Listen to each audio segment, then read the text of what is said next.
Great. Well, thank you, everybody. While we're getting the technical logistics straightened out, thanks everybody for your interest. It is a very exciting day today in the life of our companions, as we've had a companion relationship with Bomolang'ombe in Tanzania since the early 2000s, and just in the last year they grew to a size where they split off one of their remote preaching points, became its own congregation, Vikongwa, and this morning was the installation of their new pastor. So it's very exciting in the life of in their particular life. And what I had done in preparation for this was sent an email to Pastor Tuwele at Bomalang'ombe to ask him for some updates, to tell us what's going on that we can share. That's where I learned about that. And he did mention that now in this time of Lent, they are giving special prayers for COVID. They're now starting to be able to talk about the fact that COVID is in the country. So far, we think that the Iringa area has been kept relatively free. It's mostly the big cities, but it is there, and they are starting to take precautions. So prayers for COVID is definitely appreciated. So Kent, are you?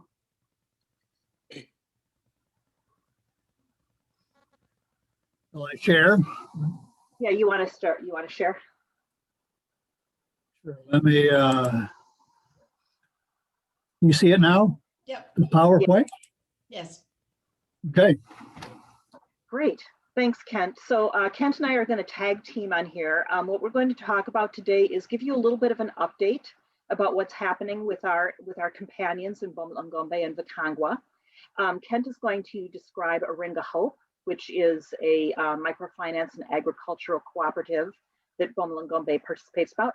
And then we're going to talk about the kickoff of our Tanzanian auction. If you want to jump to the next slide, Kent. First of all, as I mentioned, this is a very exciting day. Pastor Victory Mdegela was just installed, and the two pictures on either side are literally hot off the presses.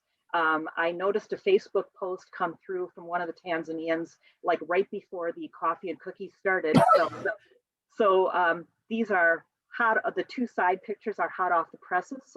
That's Pastor Victory Mdegela standing at the front of the church, and then just a fragment of the many pastors that were there for the installation. So it's very exciting.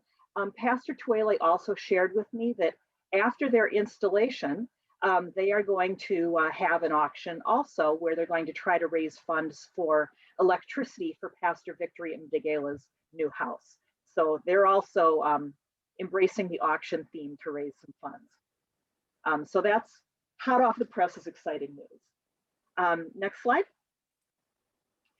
A couple of the other things that Pastor Tuwele shared with me just in terms of the life of the congregation is, first of all, thanks for the scholarships. They really appreciate the scholarships. The students are now back in school, and that's progressing well. He wanted also to share for the Widows Goat Project. He said the goat project is going well, and many widows, they're getting milk for drinking. And we heard that when we last visited, that the milk is healthy and delicious. So the widows are getting goat's milk to drink. And the Boutique Women's Group to do economic development, that's also going very well. They're continuing to make their beautiful boutiques, but they've expanded out and they're now making sanitizers and soaps, and they're growing potatoes. And it sounds like they've got some plans possibly to do some cooking lessons. So the Widows Economic Development Group is going gangbusters. So that's a little bit of an update on what's going on in the life of our congregation. And I'm going to turn it over to Kent, who's going to share a little bit about one of the programs that's also helping, which is Iringa Hope. First of all, I have a question for you, Caryn. I hadn't heard the comment about their doing cooking lessons. That was brand new. Who is that for?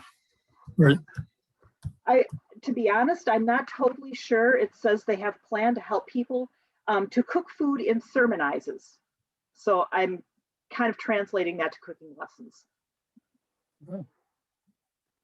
Just like here, that there's some people that somehow miss cooking as they're growing up. Could be, yeah, or they might be talking about healthy, maybe healthy techniques and practices. Either way, that sounds great. Yeah. Well, thank you, Caryn. And as I just did, here's a slide for you, Caryn. Right.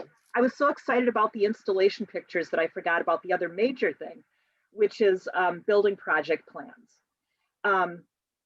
Which is what the auction funds partly. Which is partly what the auction funds.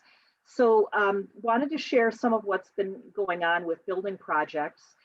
They now have ceilings complete in all 6 of the evangelist houses.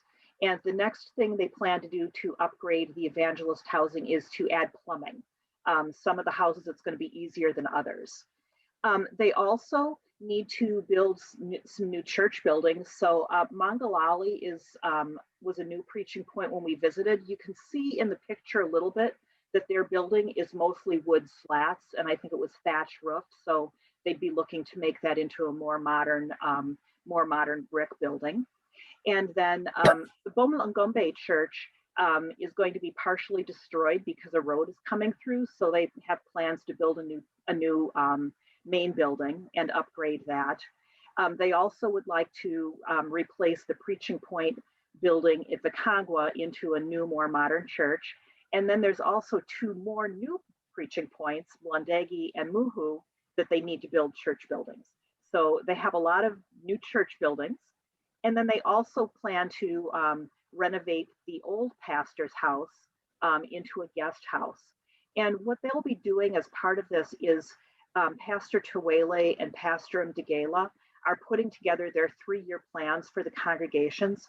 Those will get filed with the Iringa Diocese and will get approved there. And then if there's projects that they need some help funding, they fund a lot of it themselves, but if there are some additional projects that they need help funding, then it gets approved by the diocese, and then they'll come to us to request help for funds. So part of the auction that we'll talk about later is to raise some money so that we've got some building project funds in case they come and say, hey, we're ready to do the plumbing now, or oh, we're ready to replace the roof with tin sheets in Mangalali. So a lot of exciting things happening there.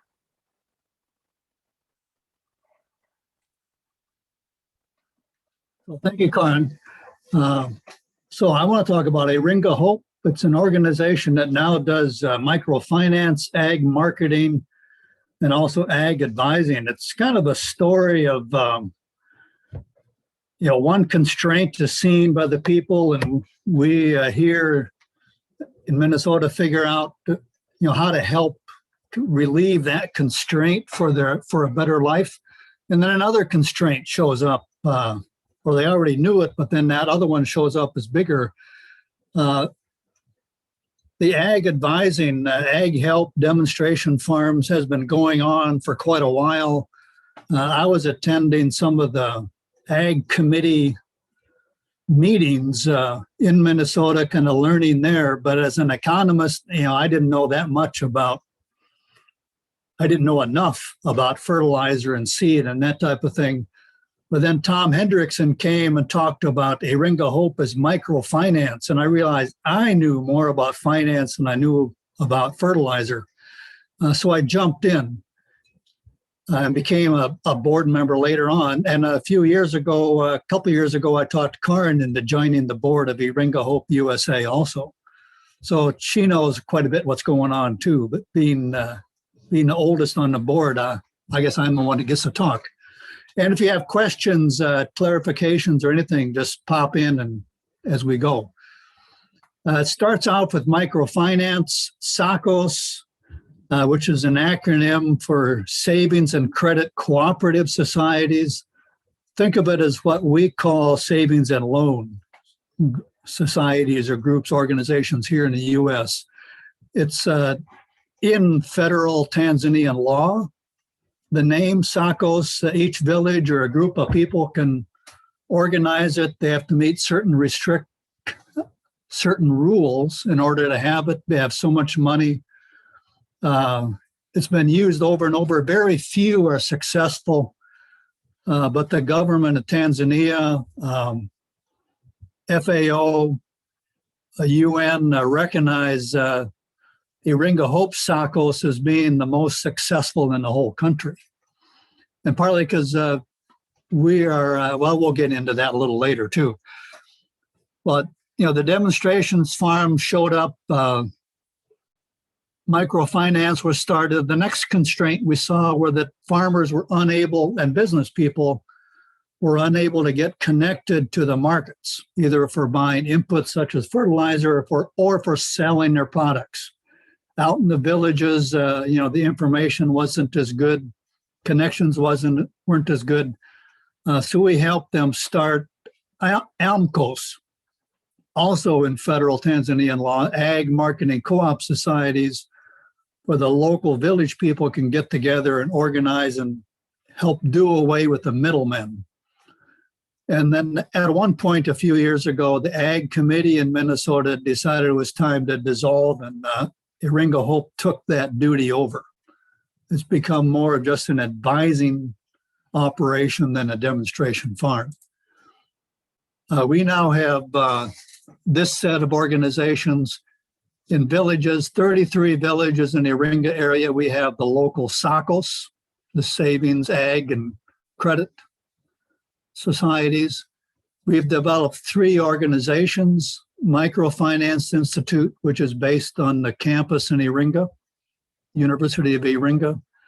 We have a joint SACCOS and a joint AMCOS under the Iringa Hope arm. They are the umbrella organizations for all these village SACCOS and the village AMCOS.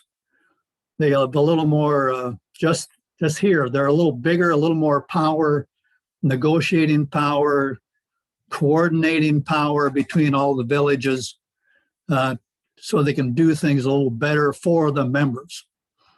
They're all self-governing and self-sustaining, as in if the US people, the Minnesota people, all can't be there like we are right now, especially, but if sometime out in the future, we want the Tanzanians to know how to do it and what to do, how to go through it, and have enough capital to keep going. So the Tanzanians are in charge, self-sustaining that way, self-governing. So we are there. MFI does a lot of the training to the directors, the officers, the members about how to be a member, how to be an officer, what needs to be done, how to fill things out. And in one sense, that helps the SACCOS, it helps the AMCOS, but it also helps the whole village, because here's a whole set of people that learn new leadership skills to take throughout that village and throughout the region. It's an amazing, to me, it's amazing to see, but taking away a few constraints shows us the intelligence in people that just couldn't do things before, but now they know how to do it and they grab it and run with it. Any questions there?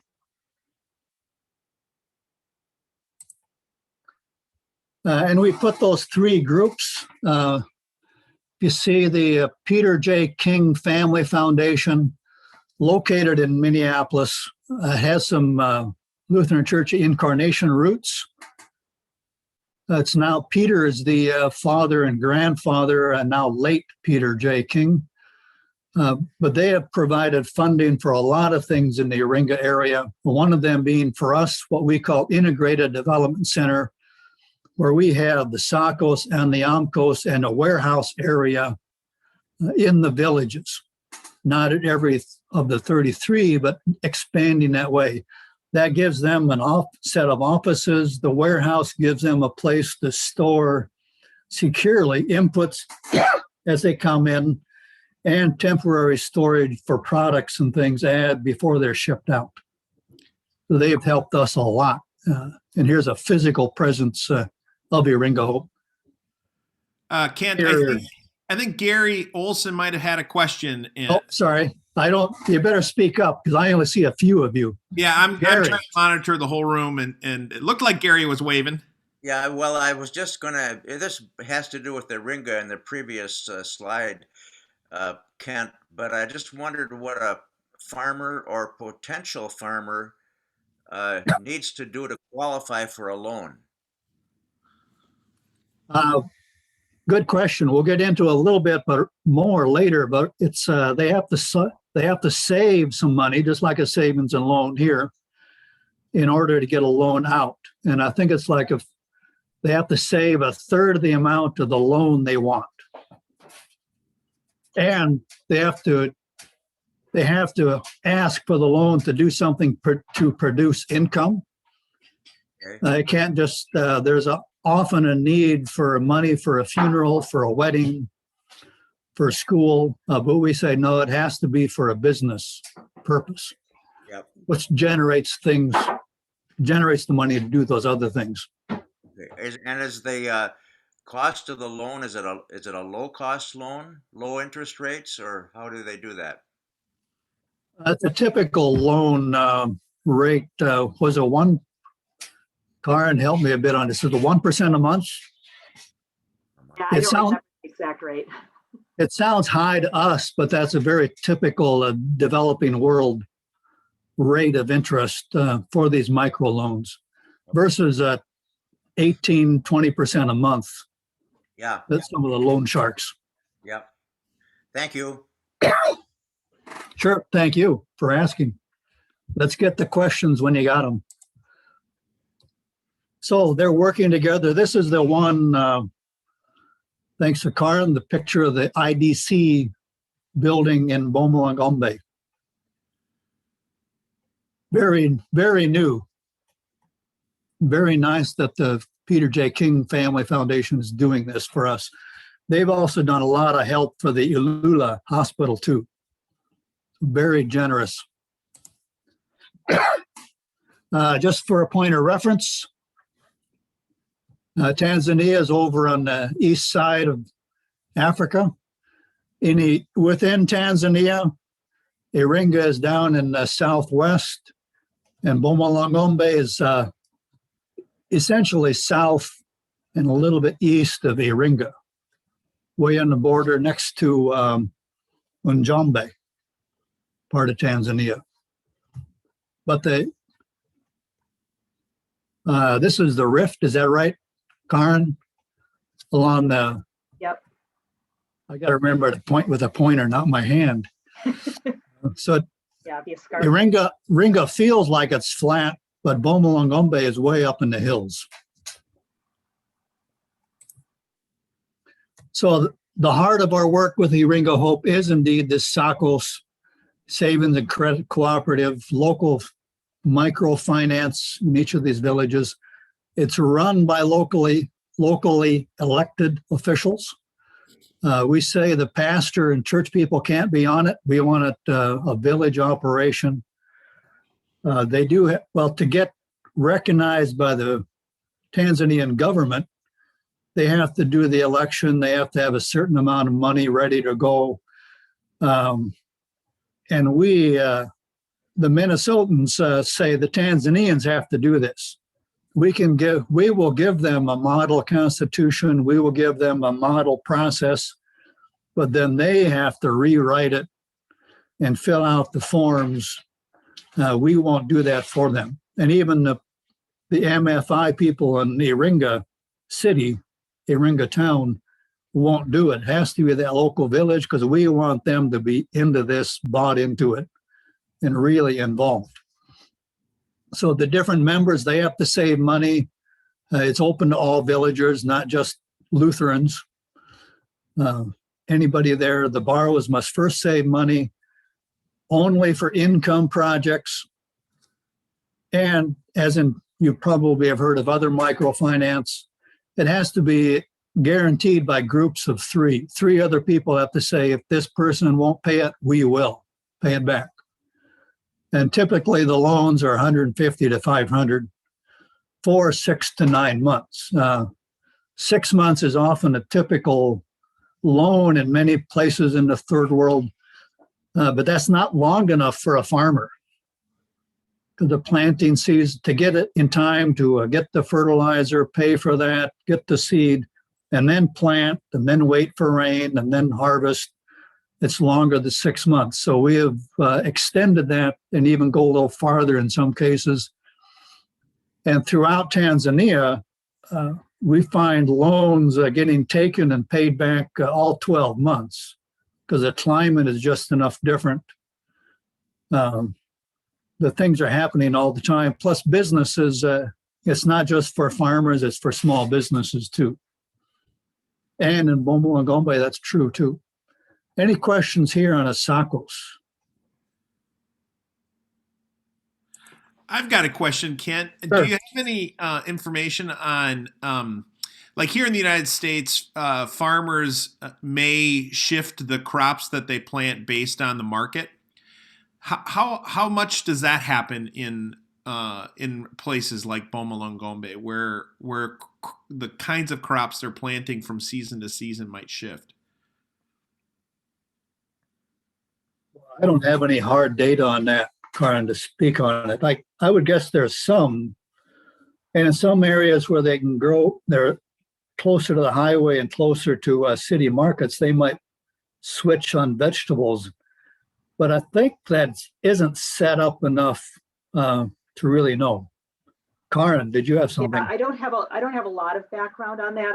I do know that some of the ag training that was happening a few years ago, they were talking about doing some crop rotation and splitting things up, but I don't have a lot of hard facts on that.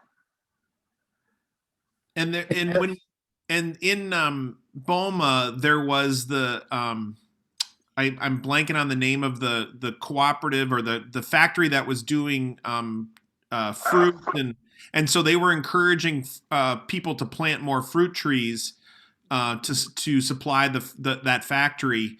Is that still happening? And are those fruit trees producing fruit and going into those canned, in those jars? Yeah, I haven't really heard a lot about that lately. That's something I could follow up and ask. Okay. May I Gary. ask? This is Gary. I'm just wondering if all the loans are to farm people, or are there other businesses also that qualify for loans? Primarily farmers, but other business people do. Livestock farmers, they call them businesses, but also Main Street businesses too. I think there's one or two in Boma itself.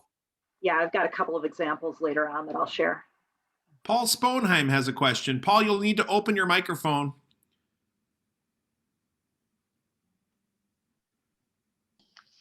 I'm happy to see the program is open to all villagers. And I'm wondering, do you have a sense for what percentages have been granted? Muslims, Christians, traditionalists. How does it break out? I don't have I think it's mostly Christians and probably mostly Lutherans, because that's where, kind of starts. But one reason we say no pastors and no presidents of congregations on the board or officers, so that it's seen that it's not just a Lutheran church.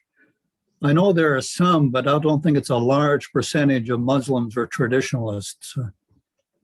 Yeah, and I think it also varies village to village. In Bomalang'ombe, for example, it's primarily a Christian village. I haven't really seen much Muslim presence in Bomalang'ombe, but there's other areas closer to Iringa, closer to the lowlands, where it's much more prevalent. The one Tonga Malinga that out farther, closer to Ruaha, is one that I would expect would have more Muslims and traditionalists in it, but I don't know the percentages, Paul. Thank you. And there were a couple of questions in the chat, Caryn. Do you want to bring those up? Yeah, I've been answering some of them. There were some questions about farming equipment and whether there's much automation. And generally for the small farmers that we're talking about, it's hose. Hose, livestock, and a lot of manual labor. There's a couple of large, more like factory farms that are more owned by corporations. They would have some heavy equipment, but generally the small farmers, it's all manual. There was one recent project where there was some land that needed to be cleared, and for that, I think they did hire like a bobcat or something to do the land clearing, but it's very little automation. In Iringa region, most of those larger farmers are near Iringa town. But there are some of the smaller farms. One of the farmers somehow has enough money to buy a little tractor, some like a stand-on tractor. They call it a mechanical mule almost. But then other farmers in that region nearby will rent that tractor and farmer to do some of the major tillage and operations. Around Boma, I don't remember if I've ever seen even a mechanical mule. Yeah, I don't recall seeing anything like that. There aren't many flat fields in Boma. No. It's very hilly. Other questions in that chat? Yep, that was the ones for now. Okay. So SACOS move, we added in AMCOS for that marketing aspect. They can get better quality seeds and fertilizer. There was a problem with you buy it in a bag that looks like it's a good seed, but it's not. What's in it isn't what the bag is labeled as. The same with the fertilizer. It's hard to look at fertilizer and see that, yeah, it is what I wanted in terms of NP and K. But if they do it as a group, talking to the company directly, they get it better. And often they can also then contract for a truck to bring it out to the village, so they don't have to go into town and carry a smaller bag of fertilizer than what they need on the bus back to their farm in the village. They can get it delivered right there at that IDC office now. So it improves it both in terms of the quality, well, three ways: the quality of the seed and fertilizer, the quantity delivered on time before planting season, and delivered to the village. On the sales side, there now is that storage and sales of crops they can do. It used to be that farmers would have to wait for someone to drive through with a pickup and say, I'll buy for such and such an amount. Will anybody sell it? Well, it was never a good price compared to what it was in Iringa town. And the AMCOS, the member owned and operated just like a SACOS. And when we set it up, when we help them set it up, we say officers and directors can't be the same between AMCOS and SACOS. There has to be a difference. There has to be an arm's length discussion going on. And I also forgot SACOS, as in many microfinance, it's not just that group of 3 guarantors that know what's going on. The list of who gets a loan is publicly available. So people know, and there's the pressure to pay it back. And we got like a 98, 99% payback on the loan. So, but the same in AMCOS, they know what's going on. And there's that hand-in-hand co-op working. Farmer wants to buy fertilizer and seed, but needs a loan. The AMCOS people and the farmer can talk to the SACOS and say, yep, they can get the loan to do that. So they hand it off. And the farmer might not even see the money. It just goes to the SACOS, from the SACOS to the AMCOS, and the farmer can take the seed and fertilizer. Excuse me.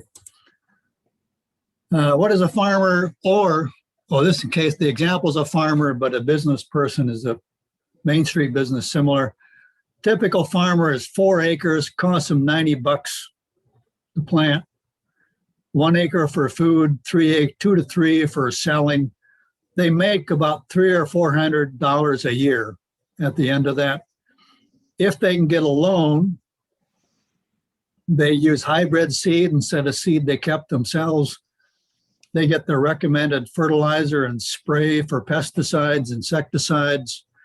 It costs them from $90, it costs them to $300 to $500 an acre, but they make $900 to $1,200. They earn $1,000 to $200 a year. That puts them into the lower middle class, making that much money. Instead of $1 a day, it's almost $3 a day. It doesn't sound like much to us, but it's an amazing jump for these people.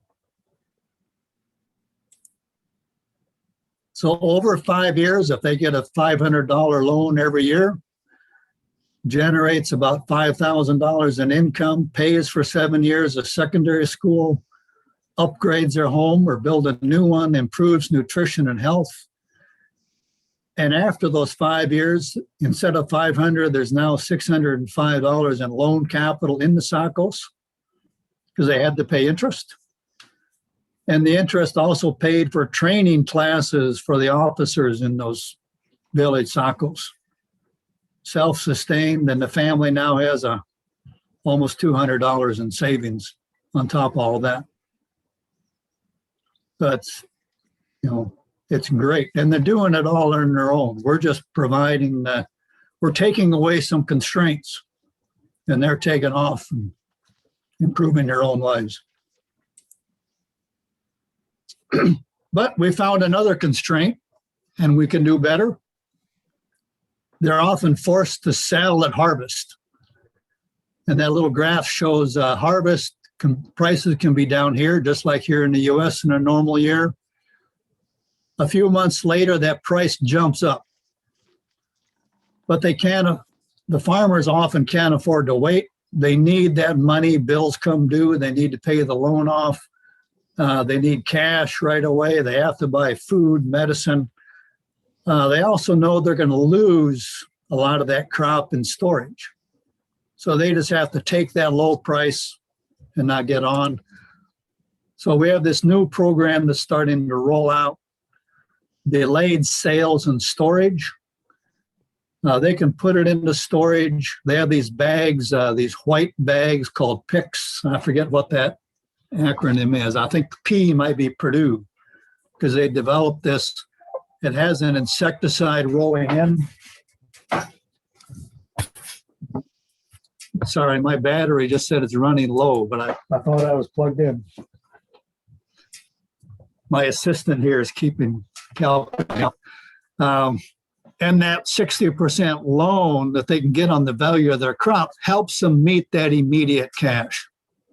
And they don't put everything into this. And this is, I think we did a pilot 2 years ago, starting to roll this out. A weather problem, but we are increasing the amount in it. Yeah, it's getting charged now.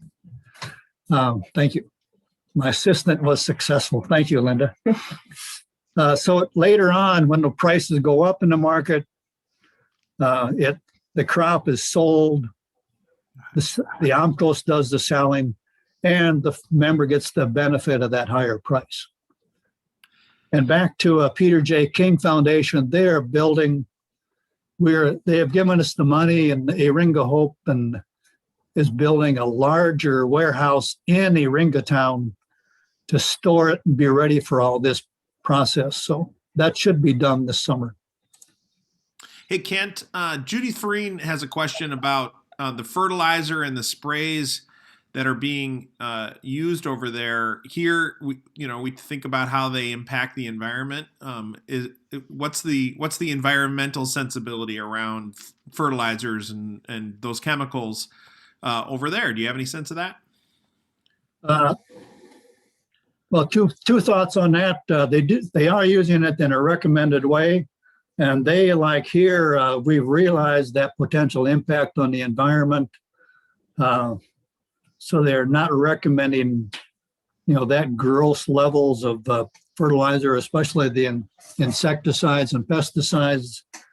And many farmers aren't using them to that degree. The loans aren't that big. They're putting it on by hand. They're bearing, from my understanding, they're being quite judicious in where they put it. And it is smaller amounts. The concern is still there, but it's not as high there as it might be here. The overuse is not as prevalent there as here. Does that help, Judy? She says yes. Okay.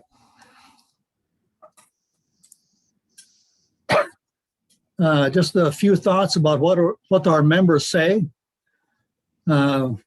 We tend to say our members, but really there's an administrative line. It's members in Iringa. It's not our USA members. All their children to school. Many went on to college or trade schools. These loans and the income are paying for those schools. And one thought, as we give money for scholarships, in Iringa Hope, sometimes we think, but we're giving money, they make the income, they pay to go to school. So we also have to realize that the money we give to scholarships can be pinpointed to other people that don't have those income resources, but they have a very talented student to get in that way, to better their lives that way. Then they get income to go better houses, eating better, wages have gone up. Unemployment has gone down and farming so easy because the loan is giving them higher income. The farmers employ local people to do work on their farms. So it goes beyond just the people that are called farmers. Church donations have gone up. The bishop says these loans, the SACOS and Iringa Hope are great for the church. Attendance has gone up. And things show up in the village now with the new businesses. They don't have to travel so far. And Caryn, I think the next one is back to you.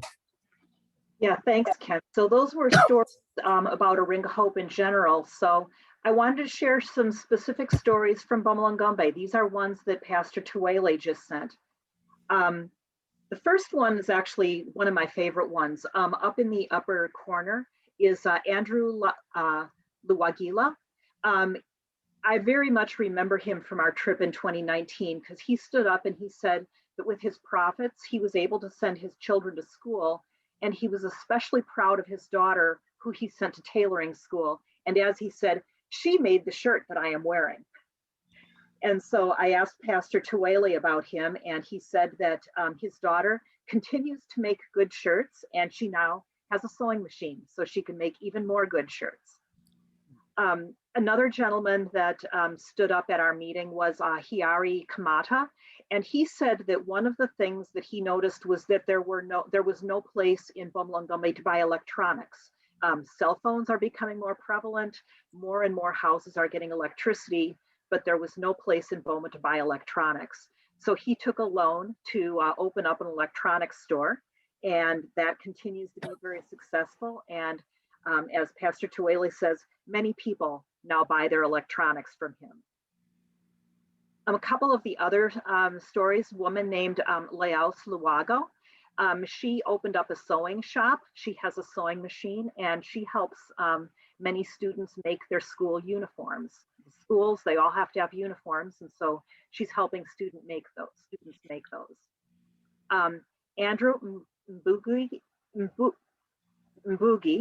sorry, he improved his farming. He increased his growth of potato and corns, and with his profits, he now was able to buy 3 pigs that will be used for food. Christopher Molina Keith has a wood workshop, and he's now looking to buy some equipment to do even more in his shop. Nzei Kanyika, Nzei actually means old man. So I think this might be a retired gentleman. He is using it to sell things like cooking oil and sugar and soap out of his home.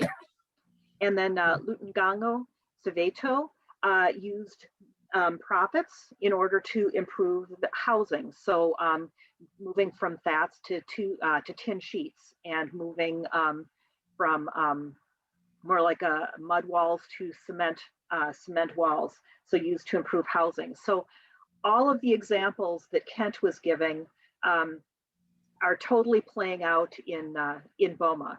And as Kent mentioned, with the scholarships that we provide, we're able to provide, the pool has now gotten larger since the members of Iringa Hope are able to send more of their students to school.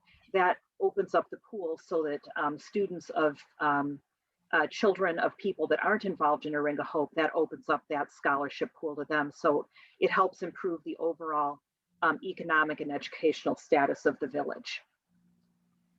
So if you want to move to the next slide, Kent. So some additional words from Pastor Tuwele, and this is a picture of him in the office of the IDC. This was brand new furniture, new office.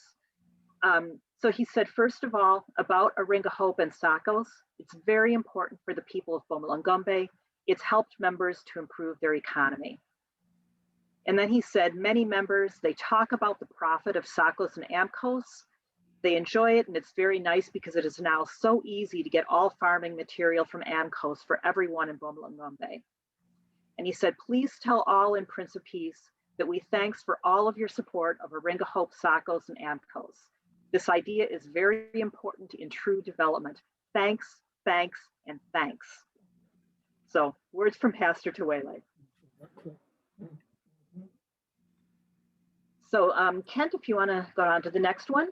So in Iringa Hope, there's contribution, where the funding comes from here in the US is Iringa Hope gets contributions from individuals and congregations, also foundations such as the Peter King Foundation, which is helping build things like the Integrated Development Center.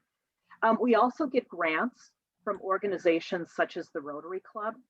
And then contributions are sent to Iringa. There's a small bank transfer fee, but the funds all go over there. US board expenses are all paid by board members, so there's very little overhead. In Iringa Hope in general, in all of the villages, they have waiting lists for memberships in the individual in the individual village SACCOs, and mostly that's a funding.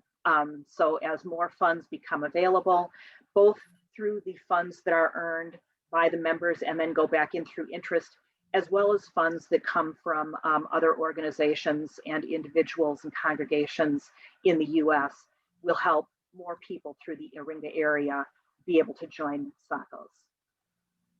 And then next. Sorry. The thing to know about Iringa Hope is these are not funds that are consumed and then go away, since there is the interest and the loans are repaid with a incredibly high percentage of 98% of repayment rate.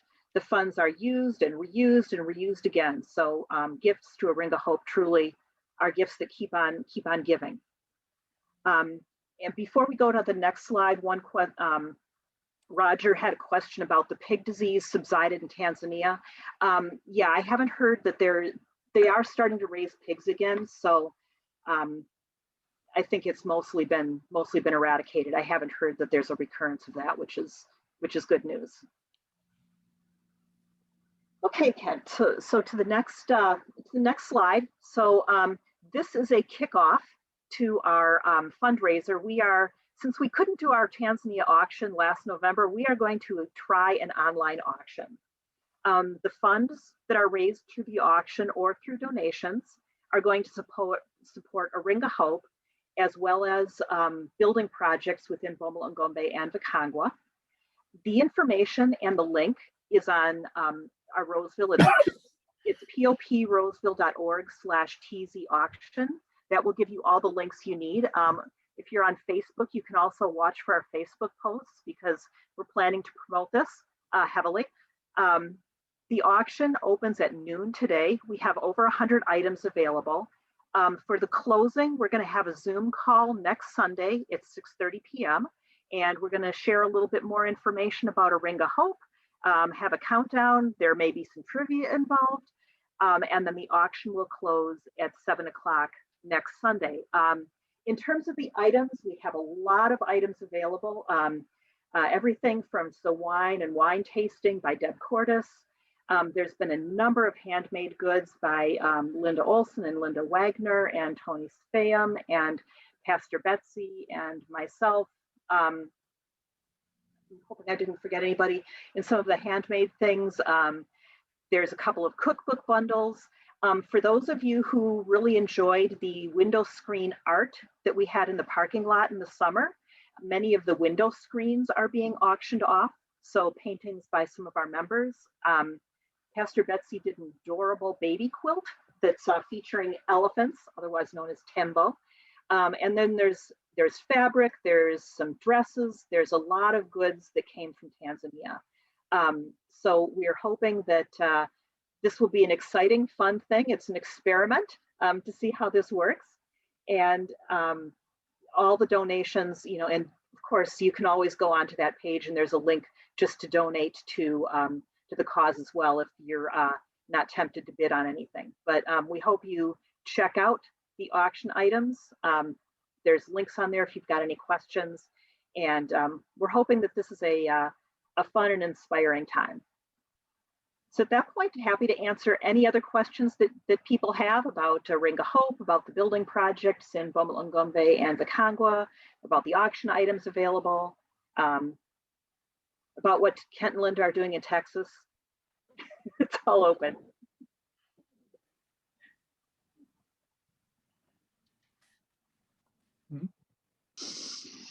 Caryn, are we ever going to be able to visit again? Oh, we hope so. There's some encouraging signs. There have been new coordinators that have been identified. Ryan and Estine Bose. They're from Kansas. They're a young couple. They were able to get their vaccines through a community program, and they are going to be heading over to Tanzania in mid-March. It may be a couple years before we're able to take large scale groups, but we're hoping that, maybe definitely by next year, but maybe by the end of this year, as more people get vaccinated, we're hoping that we'll start to get a few people going over there again. I can't wait. Every time I get an email, it's like I keep wanting to book. I do keep vicariously checking the Delta website to see what the current flight prices are, but I also know that we need to be safe also. And we need to, the two aspects are, first of all, we need to be safe when traveling, but we also need to make sure we're not bringing over anything. We need to make sure we're not bringing over any diseases over there as well. So we're trying to be careful. The Lutheran Church over there has been doing a pretty good job of educating their members in terms of things like hand washing, physical distancing, not being around other people if you're sick. So it's not the lockdowns like it is here to prevent, but they are aware of the risks and taking some steps to try to mitigate. Some of you may know that I sit on the board of our what's called the Lutheran Center, which is the hospitality ministry of the diocese and Bega Quabega and the partnership there. It's a guest house that is in Iringa, and the primary guest base for that are people coming to visit their partner congregations or to work with one of these affiliate organizations, a lot of that business, and all of that has been shut down. And so the Lutheran Center is compromised by just the fact that with no travel means there's no customers. And so it's a really tenuous time for that enterprise. And they've been trying to keep staff employed throughout all of this, and they have, and so we ask that you hold them in your prayers. and that ministry, so that it doesn't stumble too badly, because that's going to be so critical once we can travel again. We really need that resource to be able to be there for all those who are going to come and travel again someday. And so that's just one little piece of the story.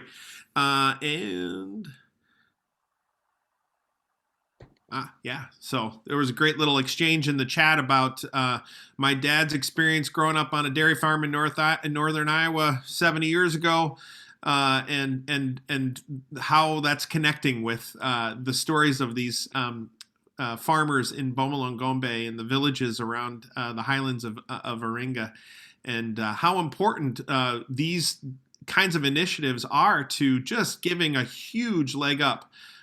Those numbers are really startling when you think about tripling your income in the course of a year, right? Like just with having the access to capital and having access to markets in some really profound ways, and how that trickles into the community. Are there any other questions today that we have for our leaders?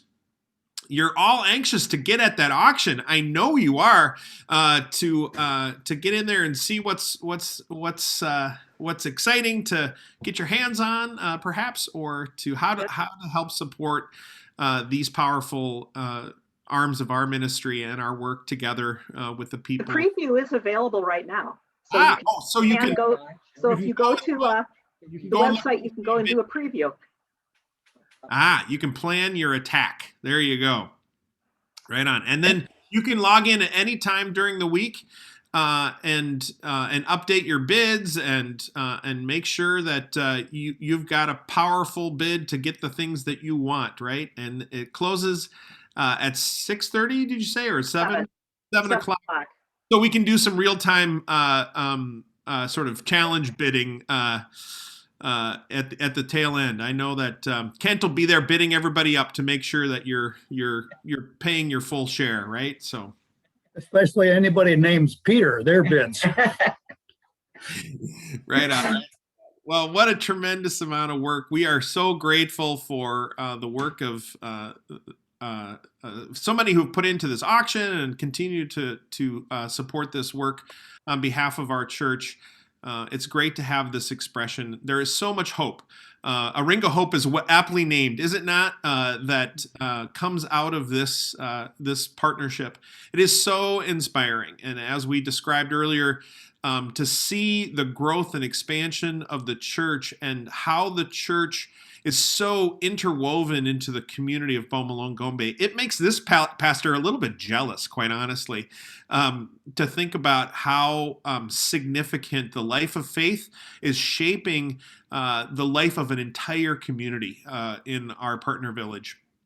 And the work that the church does to support its neighbors, irrespective of church membership, irrespective of the lines that we typically like to draw. It's a great example and a powerful witness for all of us that when we care for our neighbors, when we see when we can tear down the things that separate us and we work together and we bring some unity into the world, the God is able to do some really powerful things. And so we give thanks this day for all of our brothers and sisters. Kent, final word from you. One last thought. Great words there at the end, Peter. I almost don't want to jump in, but please pass the auction website and ideas on to your friends and relatives. It doesn't have to be just Prince of Peace. It's online shopping. You don't have to send any money to Amazon. It goes out for great causes. So, yeah. And also wanted to give a huge thank you to got a very large committee that's all been helping with this. And so if for those of you who went to the 8:30 service, or for those of you who are planning to go to the later service, the prayers of the day was shared at one of our planning meetings. So the people that you're seeing on there were, and there were a few missing. So you'll see it's a large team that's been helping with this, and it takes a village, and really appreciate everybody's help in getting all this together. it also takes a great leader. So thank you, Caryn, and worker. Absolutely. A word of applause to our Tanzanian team. led faithfully by Caryn Josephson. Thank you for that. And Kent, for your work with Iringa Hope is just a really powerful witness. Yep, absolutely. Just a reminder that tomorrow evening, the affordable housing team is having another discussion, conversation, deeper exploration of this project that's being proposed for the south property of the church. Great. We had a great discussion last week. Encourage you to participate, to hear more, to ask your questions, to raise your concerns, to express your hopefulness. All of those things, a great opportunity. Tomorrow night on Zoom, look for the links in your emails and on the website. 6:30 is the start time for that. And so we look forward to that. And that leads us towards a reminder that we're gathering together in congregational meeting as a special meeting on March the 21st. That will happen at this time. It will begin at 10 a.m. That Sunday morning, so 2 weeks from today. Special meeting of the congregation to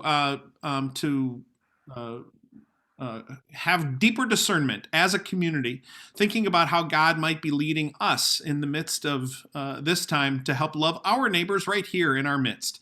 And so we hope that you'll be able to come educated, come prepared, and come and be a participant in that conversation. And so I think that's enough for today. It's 11 o'clock.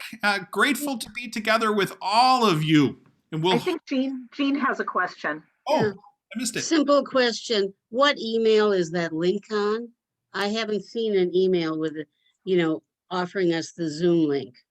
Jean, it's possible that you're not subscribed to our daily emails. Is that possible? Like you're not seeing something from us every day? Oh, well, they just go into my spam box, so I have to look for something there. Yeah. Because it's just the devotions. Every other one that I'm on always sends out the email link to everybody the day before so that everybody can get it. But if you want to, that's fine. Yeah, so double check your spam filter. Make sure that the things that you're coming from the church will end up in your direct box. Just prior to that special meeting, you'll see some more direct correspondence around that as well. But again, the key to getting into the Zoom or calling in by telephone is always an option. That information, you'll want to look for that specifically for that. So just put the link through Prince of Peace out on chat. Yeah, and hey Jean, were you talking about the affordable housing? Yeah, every time there's something, I suppose maybe I don't go looking. I always get a link. Most of us do for meetings. We receive an email and the day before and it has the link. So I was just wondering, because there was a meeting a while ago I couldn't find anywhere. And I think it was attached to the bottom of a devotion. I'm just wondering. Yep. Yeah, we try to limit the amount of emails we send you. So we try to send never more than one a day at most. And so there often is a lot of stuff included in there. Know that on our website, you can always find, like if you're looking something specific for affordable housing, go to our website and click on the affordable housing tab, and that'll get you right to, and there's a big right up front thing on the homepage right now about this special meeting. You'll be able to click there and be able to get into the meeting. There are multiple places. And as a last resort, feel free to call the church office during the week to help, get you coordinated to that. Send me an email. My phone number is on the bottom of every email is my cell phone number. And so you can always call me if you're struggling to get connected or need a little help or something like that. So lots of ways to troubleshoot if you're having some difficulty. So grateful to be together with you all. I wish you blessings on this Sunday. Enjoy the sun and the rest of your day.